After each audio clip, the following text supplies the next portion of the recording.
വണ്ടി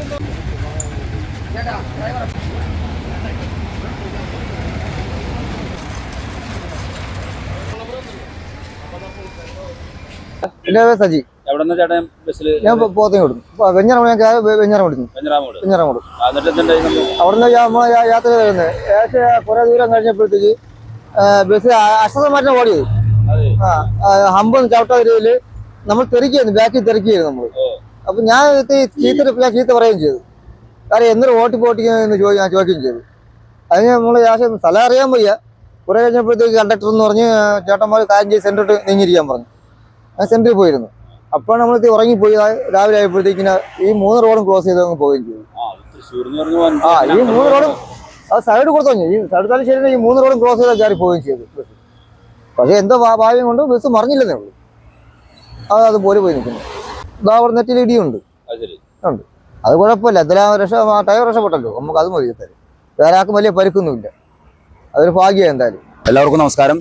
ഞാനിപ്പോൾ നമ്മുടെ പേരാമ്പ്ര അടിപ്പാത കയറുന്ന ഭാഗത്ത്, അതായത് തൃശ്ശൂരിൽ നിന്നും തെക്കോട്ട് പോകുമ്പോൾ പേരാമ്പ്ര അടിപ്പാത കയറുന്ന ഭാഗത്താണ് നിൽക്കുന്നത്. എൻ്റെ ആ പിറകുവശത്ത് നിങ്ങൾ കണ്ടില്ലേ, ഒരു KSRTC ബസ്, സൂപ്പർ ആണ് KSRTC വണ്ടി. അപ്പുറത്തെ വശത്തേക്ക്, അതായത് എറണാകുളം സ്ഥലത്ത് തിരുവനന്തപുരത്ത് നിന്ന് വരുന്ന വണ്ടിയാണ്. തിരുവല്ലാമല ഒറ്റപ്പാലമാണ് KSRTC ബസിന്റെ ബോർഡ് കാണുന്നത്. അപ്പോൾ ഈ വണ്ടി തെക്ക് നിന്നും ഫ്ലൈ ഓവർ ഇറങ്ങി വരായിരുന്നു. ആ ഫ്ലൈ ഓവർ ഇറങ്ങി വന്നിട്ട് നേരെ ഈ വണ്ടി ക്രോസ് ചെയ്ത് ഡിവൈഡർ കുറെ ഇടിച്ച് കയറി അപ്പുറത്തെ വശത്തെ റോഡിലേക്ക് കയറി അങ്ങനെ നേരെ അപ്പുറത്തെ സർവീസ് റോഡും കഴിഞ്ഞ് താഴത്തേക്ക് വീണ് കിടക്കാണ് KSRTC സൂപ്പർ ഫാസ്റ്റ്. അതിൽ കണ്ടക്ടറുടെ കാല് കുടുങ്ങി. വളരെ നേരത്തെ ഫയർഫോഴ്സിന്റെ ഒടുവിലാണ്, ഫയർഫോഴ്സ് നീണ്ട ശ്രമത്തിനൊടുവിലാണ് കാല് പുറത്തെടുക്കാൻ സാധിച്ചത്. ഡ്രൈവർ ഉൾപ്പെടെയുള്ള ആളുകളെ, വേറെ ആർക്കും പരിക്കുകളൊന്നുമില്ല, ഡ്രൈവർ ഉൾപ്പെടെയുള്ള ആളുകളെ ഗവൺമെന്റ് ഹോസ്പിറ്റലിലേക്ക് ചാലക്കുടിയിലേക്ക് മാറ്റിയിട്ടുണ്ട്.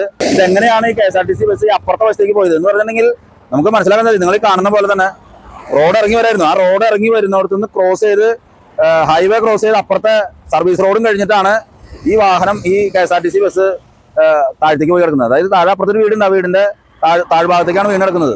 നമുക്കിത് എങ്ങനെയാണെന്ന് മനസ്സിലാവണല്ലേ. ഇതിൽ യാത്രക്കാരായിട്ട് സംസാരിക്കുമ്പോൾ അശ്രദ്ധമായിട്ടാണ് വാഹനം ഓടിച്ചു വന്നതെന്നാണ് യാത്രക്കാരിൽ നിന്ന് അറിയാൻ സാധിച്ചത്. വാഹനം അങ്ങനെ മുഴുവൻ ഹമ്പ് കയറി വരായിരുന്നു. ഇവിടെ വെച്ച് ബ്രേക്ക് കിട്ടില്ല എന്നും പറയുന്നുണ്ട്. എന്തായിരുന്നാലും വലിയൊരു ദുരന്തമായിരുന്നു വഴിമാറിപ്പോയത്. അവിടെ നിന്നും എതിരെ നിന്നും വല്ല വാഹനങ്ങൾ വരായിരുന്നെങ്കിൽ ഇത് അതിലിടിച്ചുണ്ടാവുന്ന അപകടം വേറെ. ദീർഘദൂര KSRTC ബസ്സുകൾ അല്ലെങ്കിൽ ദീർഘദൂര ബസ്സുകളൊക്കെ തന്നെ ഏത് വണ്ടികളായിരുന്നാലും ഈ പുലർകാലങ്ങളിൽ ആക്സിഡന്റിൽ പെടുന്ന സംഭവം ഒരു നിത്യസംഭവമായിട്ട് മാറിയിട്ടുണ്ട്. എന്തായിരുന്നാലും വേറെ ആർക്കും ഗുരുതരമായ പരിക്കുകളോ മറ്റൊന്നും ഇല്ല എന്നാണ് അറിയാൻ സാധിച്ചത്.